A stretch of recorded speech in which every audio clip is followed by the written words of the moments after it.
চলাকালীন আপনি বেরিয়ে চলে এলেন কেন নিচে? দুটো কারণেই, কারণ এই বিশ্ববিদ্যালয় আমরা তৈরি করেছিলাম। আমার জমি না দিলে এই বিশ্ববিদ্যালয় হতো না, but it is not mention.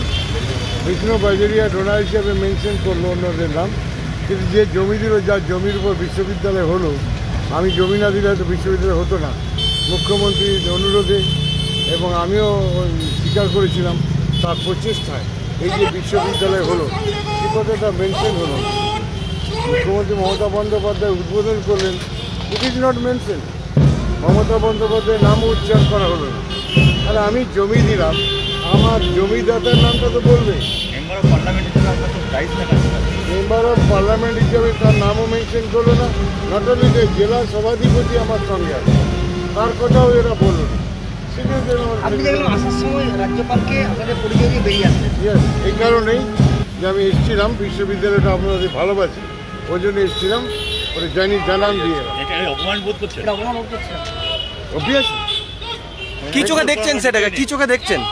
দেখেন অপমান এটা তো ফেডারেল স্ট্রাকচার, যেখানে একজন সাংসদ মঞ্চে থাকবে, সেই ফেডারেল স্ট্রাকচার কি মঞ্চে ডাকলে তো যাবো, মঞ্চে যদি না ডাকে কেন যাব?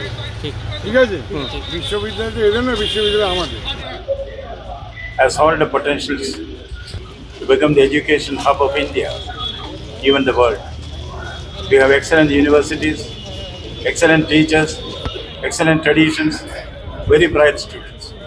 What is required is concerted efforts by all stakeholders, which means the teachers, the students, the parents, the civil society, the silent majority, the political executive, media, all stakeholders have to come together and bring back the high traditions of education for which Bengal is known for. We have all the potentials for this, and are very, very confident that Bengal will soon emerge